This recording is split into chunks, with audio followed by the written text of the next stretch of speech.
Donc on va aborder le troisième dossier de cette conférence de maladies infectieuses tropicales, relatif à une maladie qu'on connaît souvent mal, mais qui a fait l'objet d'une conférence de consensus récente, donc qui potentiellement peut être un sujet d'internat, étant donné que tout est très bien défini par la conférence de consensus. Donc c'est un thème qu'il faut connaître sur le bout des doigts.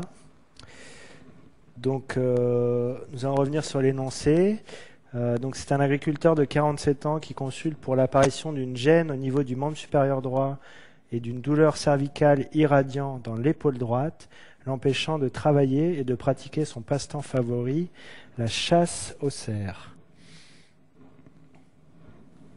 Donc l'examen clinique met en évidence un déficit moteur du membre supérieur droit. Le patient dit ne plus savoir où est sa main droite s'il ne la regarde pas. Il n'arrive pas à reconnaître une lettre dessinée sur la paume de sa main et il n'arrive pas à différencier un cube d'une balle dans sa main droite. Il se plaint également de paresthésie du bord latéral de l'épaule et du bras droit. Cependant, il n'a pas de trouble de la sensibilité thermoalgique. On retrouve également un réflexe rotulien droit vif et un signe de Babinski sur le pied droit.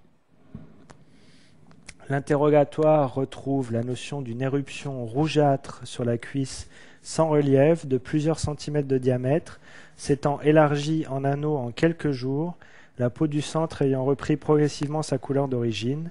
L'examen ne retrouve aucune trace de cette éruption. Donc vous réalisez une IRM cervicale en urgence et nous vous avons joint donc découpe sagittale en T1 après injection de gadolinium et en T2 et une coupe axiale en T1 après injection de gadolinium. Donc voilà le T1 gado et le T2. Et enfin la coupe axiale en T1 gado.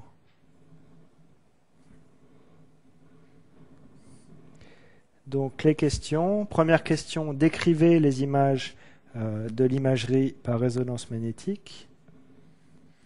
Quelle est votre hypothèse diagnostique et sur quel argument? Quel en est l'agent pathogène et son mode de transmission? Quels examens prescrivez-vous pour confirmer votre diagnostic et qu'en attendez-vous? Cinquième question, quel traitement instaurez-vous? Sixième question, quelles sont les complications à long terme de cette maladie?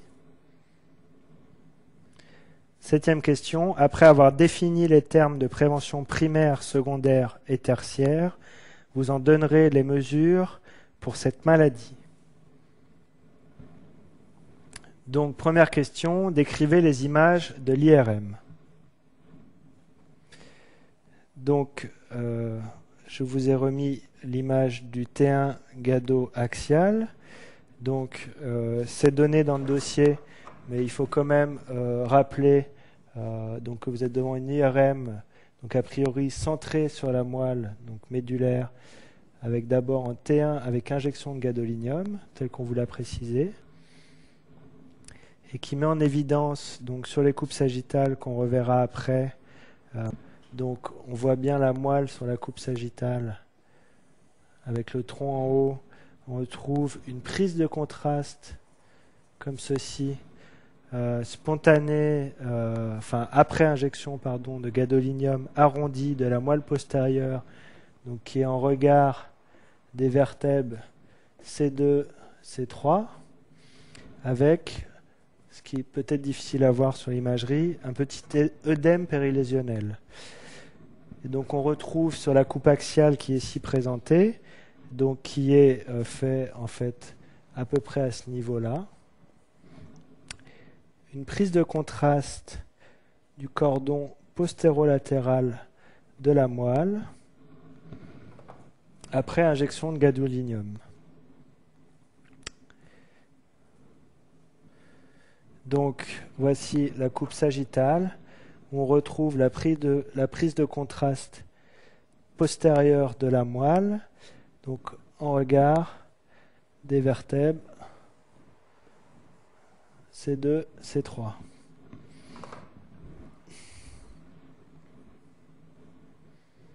Donc voici maintenant l'IRM médulaire en T2. On retrouve une hyper-intensité spontanée postérieure de la moelle épinière, toujours en regard de C2, C3. Donc arrondi et postérieur. Donc après avoir décrit ces examens d'imagerie, on vous demande quelle est votre hypothèse diagnostique et sur quels arguments. Donc on évoquera bien sûr une maladie de Lyme, autrement appelée borréliose de Lyme, pour la bonne raison que la bactérie qui est en cause fait partie des borrélioses, Borrelia. Donc on l'évoque, on précise que cette maladie de Lyme est à la phase secondaire, parce qu'on est devant une myélite, et que la myélite est une des expressions cliniques de la maladie de Lyme à sa phase secondaire. Donc la myélite est postérolatérale droite. On l'évoque donc devant, on reviendra après un peu sur la sémiologie de ces troubles neurologiques, devant un syndrome cordonal postérieur droit, donc médulaire, qui associe une atteinte de la sensibilité proprioceptive et tactile épicritique du même côté, homolatéral.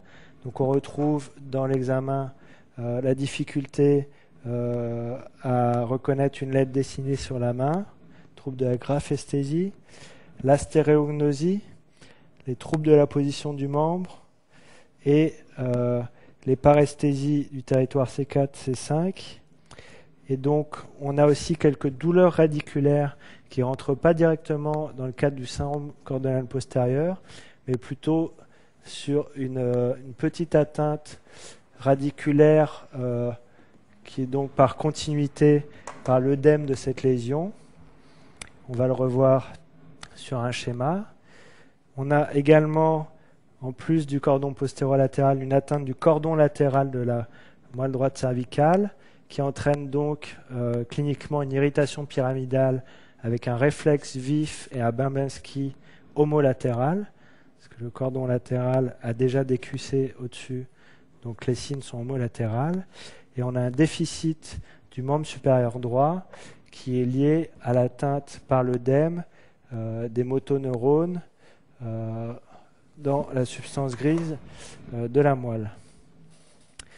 Donc, en plus de cette symptomatologie de myélite postérolatérale de la moelle épinière, on a un argument fort pour la maladie de Lyme qui nous permet de poser le diagnostic, qui est la notion d'un érythème migrant. Dans la conférence de consensus, avant on parlait d'érythème chronique migrant. Là, ils ont limité leur terminologie à érythème migrant, donc qui est évoqué devant une macule érythémateuse. On vous parlait d'une lésion rougeâtre, donc annulaire. On vous a dit que la lésion était ronde. Donc par exemple sur une jambe, ça nous fera une lésion comme ceci. Donc accroissance centrifuge, c'est-à-dire qu'on s'écarte du centre avec un éclaircissement central, traduisant donc la phase primaire de la maladie de Lyme, qui est donc définie par l'érythème migrant et qui donc chez ce patient est actuellement passé, vu qu'on est en phase secondaire. Donc le dernier argument, c'est toujours en maladie infectieuse les arguments socio-épidémiologiques. Donc est-ce que cette maladie infectieuse transmise par les tiques, est-ce que ce patient a des facteurs de risque? La réponse est oui.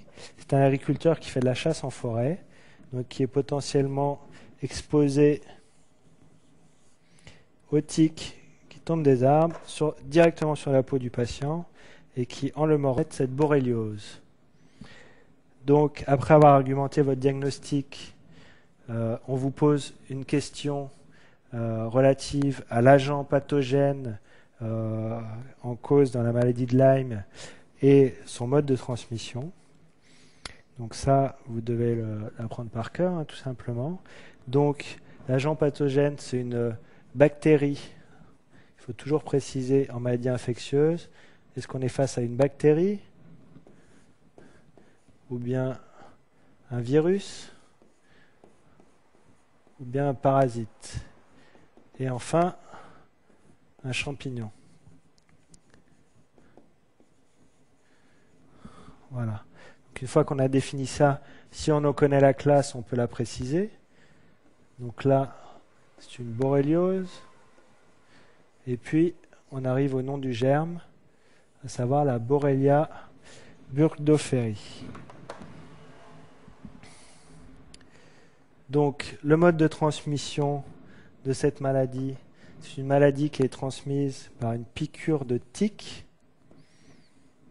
donc qui est différent d'un moustique, et le tique appartenant au genre Ixodes, si vous pouvez le retenir, c'est bien, et plus précisément à l'espèce Ixodes ricinus. Voilà. Donc question simple, réponse simple. Quel examen, pour la 4e question, prescrivez-vous pour confirmer votre diagnostic et qu'en attendez-vous? Alors là, c'est une question qui est rendue un peu difficile du fait de la présentation de la phase secondaire de la maladie de Lyme, parce que la question est plus simple devant juste un érythème migrant, mais devant une myélite et potentiellement une méningite à Lyme, il faut aussi connaître les critères diagnostiques de l'atteinte neuroméningée de la maladie de Lyme, donc qui demande d'apprendre ce qu'on va aborder. Donc, tout d'abord, ce que vous devez tous connaître, qui est la méthode de diagnostic classique, donc qui est la réalisation d'une sérologie de Lyme.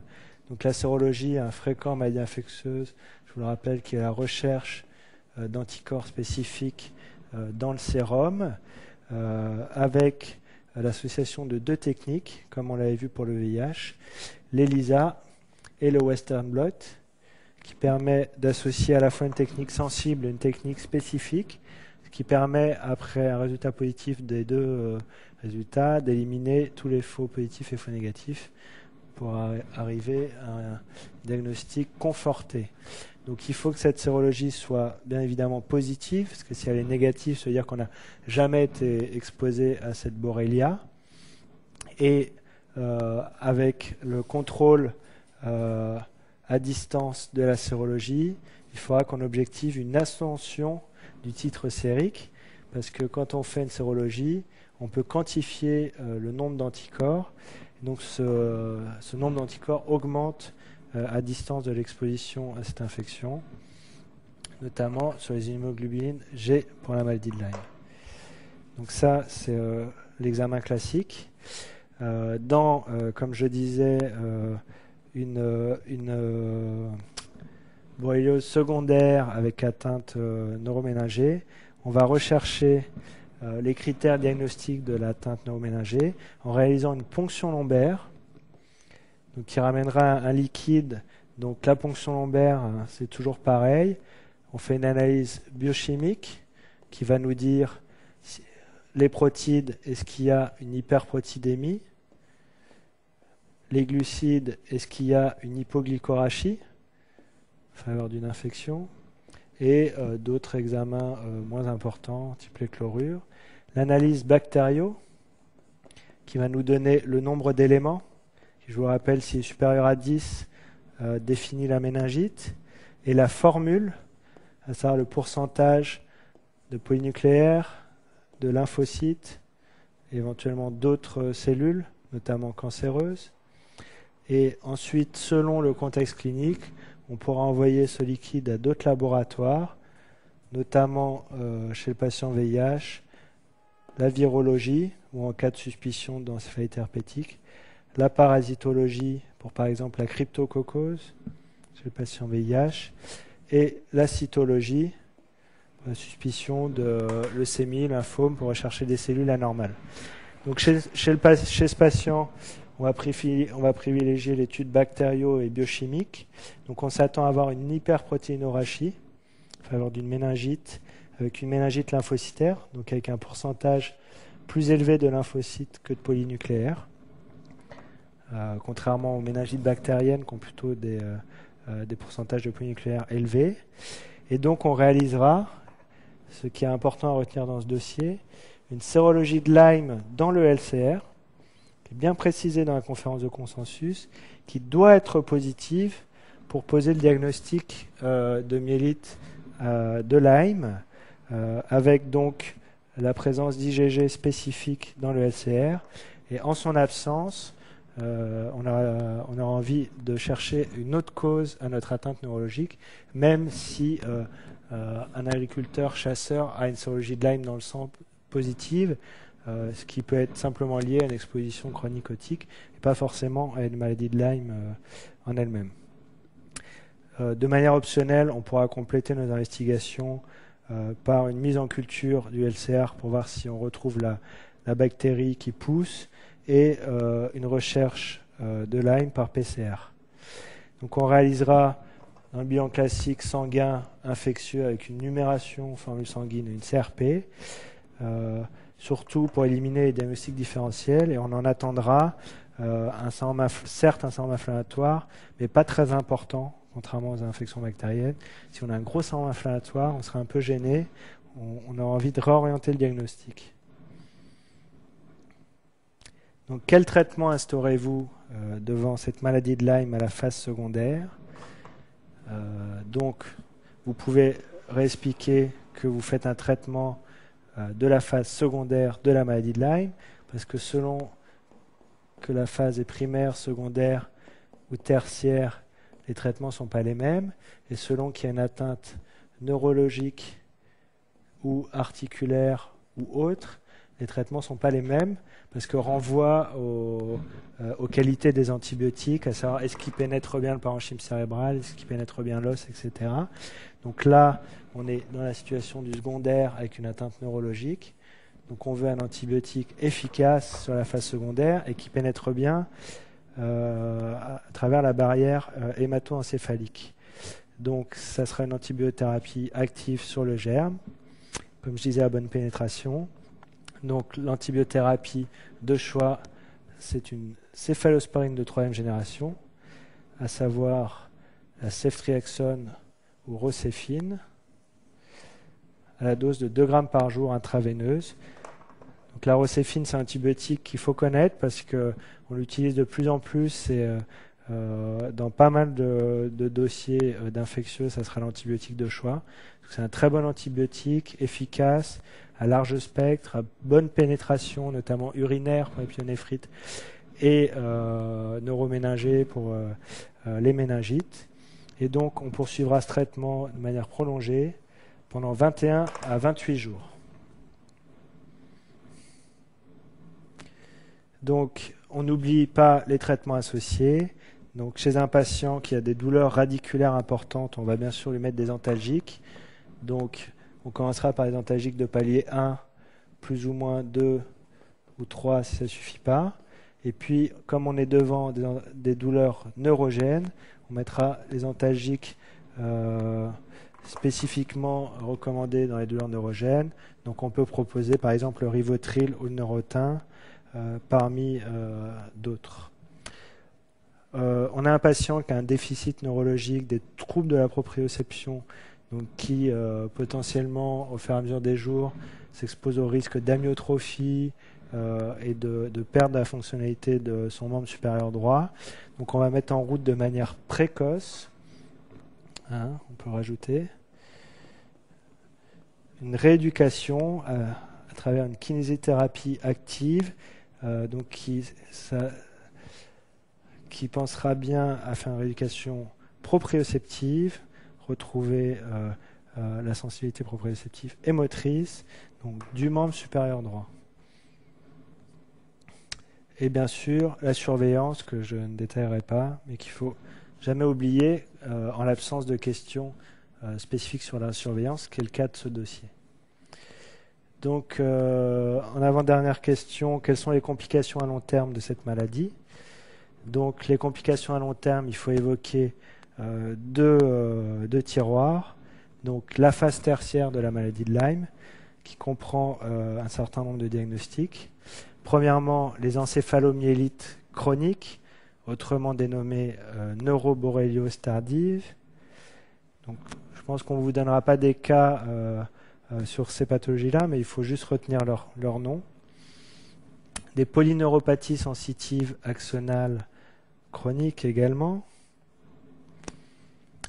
L'acrodermatite chronique atrophiante, qui est donc en fait une atteinte cutanée inflammatoire qui entraîne des atteintes de convexité des membres avec une atteinte cutanée érythémateuse qui progressivement donne une atrophie cutanée avec des lésions qui peuvent être asymétriques.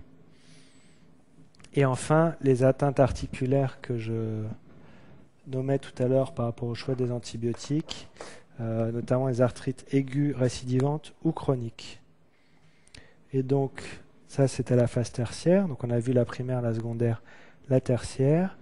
Et donc, il faut aussi connaître le syndrome post-Lyme, qui est la deuxième grande complication à long terme, qui en fait associe chez un patient chez qui on a diagnostiqué une Lyme et qu'on l'a traité de manière correcte, une fatigue, des algies diffuses et des plaintes cognitives qui persistent au long cours et dans lesquelles on est embêté.